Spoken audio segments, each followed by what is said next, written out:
Go ahead and tell us then about the parts. We were going for 5 parts. So what's one part that you identified, Emma, and what does it do? Well, we talked about the cockpit, but more specifically, we could talk about the seat or the knee braces. Okay, so which one do you want to talk about? How about the seat? Okay, what about it? That's where your butt goes. Where Okay. you sit in your boat. A couple key differences is going to be the height backs of the seat. We can see this has a really low support in the back for better ergonomics when you're rotating and paddling forward. This seat over here, it's more of a recreational seat, meant more for comfort, with a high back that's nice and supportive, but you do lose some mobility. This seat you can completely remove if you so choose. You don't ever Oh. And one, it lets you, remember we already talked about, we want to be able to do this, right? That's how you paddle efficiently, using your feet and letting your body turn. Can't do that in a seat like this. That makes you paddle like this. That's not a very efficient way to paddle. That's when you get wrist injuries and your shoulders hurt and your arms hurt, right? Because it's hard to engage your torso when you have a seat like this. What would be another disadvantage of a seat like this? If you fell out of your boat, Yeah, back in, yeah. it'd be hard. Could be a little bit more challenging, yup. When you have a low seat here, come up, we can get back in pretty easy, right? If I gotta go up and over that when I'm on the water, that would be pretty challenging, right? Look at those, a different type of getting in, but it definitely makes it more of a hassle because it usually folds down like that, and now you've got to kick it back up, and it's a big challenge. Okay. All right. What do you got? What's a part? They'll have foot braces. Yeah, what are the foot braces for? Foot pegs. They're adjustable, and you adjust it to how comfortable you want to be in it, and to be able to move your to be able to paddle efficiently. Yeah, that's how you move your boat, right? That's what you're pushing on. That's your connectivity to the boat, is your feet and those foot braces. So they're super important. We want to use them. And if we use them right, it makes paddling way easier. You have way more control. Okay? Turn around to go help your buddy, or you need to turn in the wind. It can make it more challenging if you forget that it's down. Okay? So is that the same thing as a rudder? No. No. Oh, what's a rudder? Rudder helps you turn. Rudder helps you turn, okay. What does a rudder look like? We don't have any boats here. It kind of looks like a stick, but it's on the side. So rudders generally, It lays on the stern of the what rudders look like? They're either going to be, when they're not in use, they'll either be like this or they'll be like that, okay. It's a big metal blade usually. When they're deployed, they're down like that. You guys see that? Okay. So you had mentioned that they're for steering. A lot of people use them to steer because they're connected to your foot braces with these cables, and you go like this and you can make it do that and turn your boat. But that's not really what they're for. Okay? They're just a correction to allow you to deal with wind. You're supposed to set the rudder and leave it and then continue on your way. Okay, not to make turns. It's just to kind of hold your boat on line. That's the intended purpose. Because if we can do this with our feet, what can't we do? If we're doing this with our feet to steer this boat, what aren't we able to do?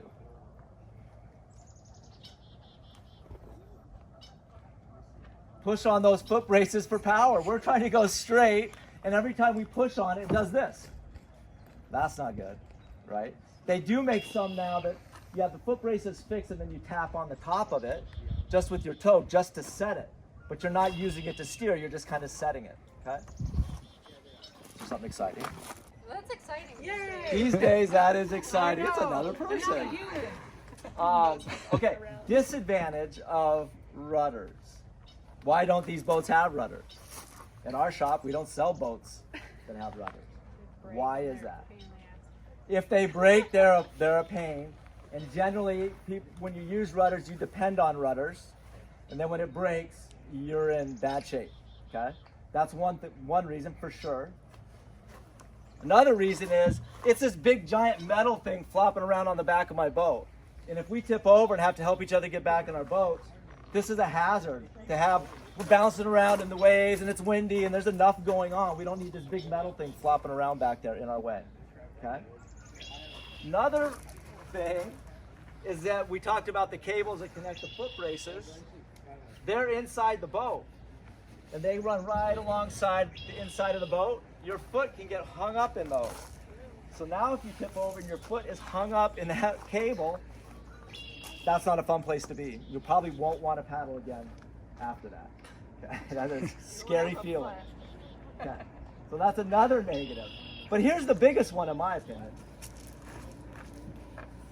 Check this out.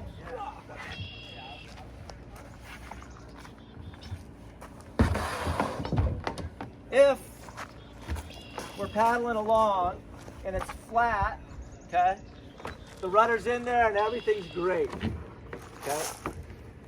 It's making us do our thing.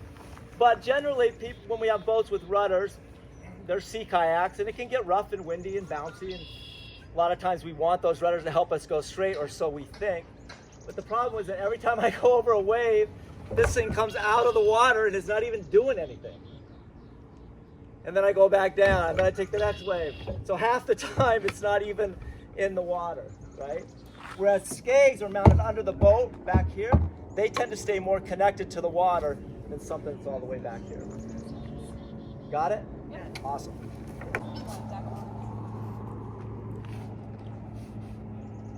Anybody? Oh, I touched on like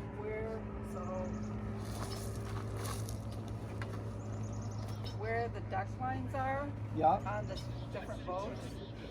In my experience, like these deck lines have helped with rescues and grabbing the boat and being able to stabilize your boat when you're doing rescues. Okay. Yeah, so what is a deck line? Can you tell us that real quick? When you're saying deck line, just go show it to us or tell us what's This the is deck the line. deck line, the outer. Okay, cool. And what's the difference between that and this? Static.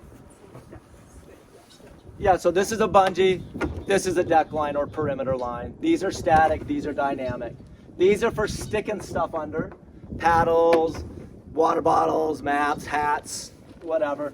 These are for carrying boats and for doing rescues. Okay?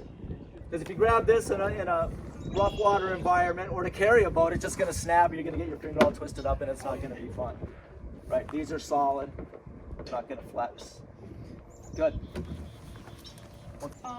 The sea kayaks have a stern and bow like enclosed hull so that it can't sink if you fill it with water, whereas like the wreck boats you can fill the hulls with water.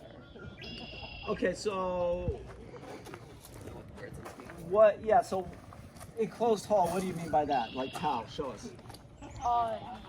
There's a wall between the cockpit right Gotcha. here, and then a wall between the cockpit right here, keeping this space and that space separate so that water can never get in there. Excellent. So even A bulkhead. Yeah, those walls are called bulkheads. This one's got one. Yeah, so that one has one bulkhead, Yeah. but it doesn't have a bow bulkhead. Doesn't. No. Some of them do. So someone earlier in one of our conversations, and this comes up a lot, so we might as well just jump into it real quick while you mentioned it, because this is separate compartments in a boat. Yep. And they create flotation and airspace. They are not just so you have a dry place to put your stuff. That's a side benefit. It's kind of cool, but it's not why they're there. Okay. So yeah, there is a dry space in here, dry-ish. But the reason is that we don't want water filling up the whole boat, okay? Because water weighs 8 pounds a gallon, and most of these boats are in the 80 to 110 gallon volume range, so you can do the math on that. Hopefully you're MSU students, you can do that math. We need to keep that water isolated in the cockpit so it's easier to get out. Because if this is filled up with water, all I gotta do is grab my buddy's boat and go like this, roll it over, and all the water hits that wall and just falls right out. and then I flip it back over, and now they're getting back into a dry boat. If that wall wasn't there, it leaves this area, but then it ends up back in the back area, right? So you can never get it out. It's just going back and forth. It doesn't come out. It's not a canoe that's open where we tip it over, it just all falls out. It's trapped in there, okay? So when we get back to the question of price, it costs more money to put a bulkhead in a boat. Some wreck boats, casual boats like that boat right there, take that extra step and do it. It costs more money, but it's a way safer boat because now you have a solution when you're out in the middle of the lake to get your boat empty and get back in it. If you didn't, you're just out there hoping for something good to happen.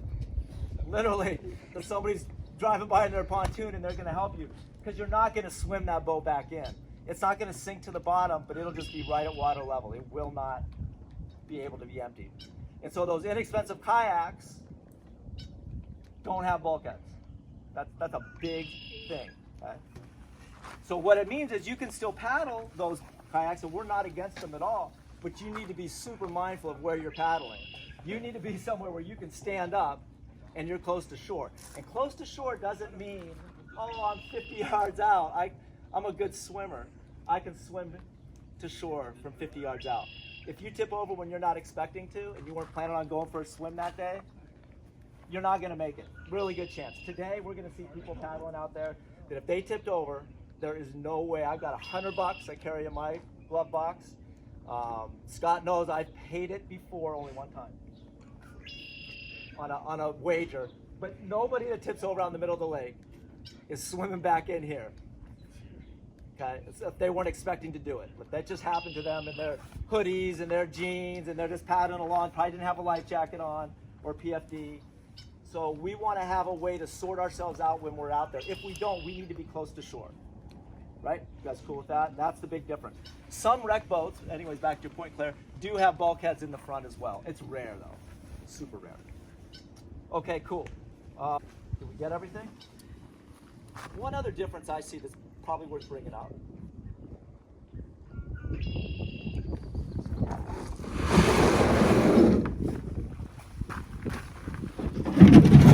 For a recreational boat, this is and we don't sell these boats. This is not like a sales pitch. This is actually a pretty good boat because it does have deck lines, which most wreck boats won't have deck lines. It does have a bulkhead. Okay, what's the difference in the handles on the end? One's fixed, mounted. Yeah, okay. What do we think the reasoning is behind that? Use of replacement, maybe? Okay, No. possibly. Any other thoughts? Okay, so usually they're going to put a handle on here. One is aesthetics. Two is that it makes it easier to carry. A lot of people think that. Okay. These things on the end are not for carrying boats. Well, this one might be, but really the intent of having something on the end of the boat is not for carrying it. It's for when you're swimming your boat back to shore when you tipped over out there and you weren't able to get back in it, okay? Or if you're holding on to it, waiting for someone to come help you to get back in. And the problem is that if you're in rougher water, and it gets rough out here on Lake Lansing, if you're paddling on Lake Michigan or in the ocean, it can get pretty rough. And rough doesn't mean gigantic waves, because when we're in the water, we're all the way down here. So a foot wave is already over my head, okay? If it's 2 foot, which is common, it's up here. And if I'm trying to grab onto that, it's almost impossible. And even if I do get a hold of it, I destroy my wrist and my shoulders. Yeah. These are hanging down at water level, way easier to hold on to.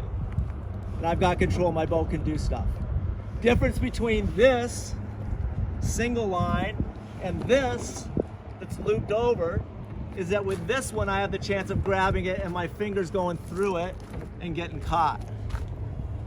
This one, that's not going to happen. It's less likely that it would happen. So we prefer to have something like this over that. Okay?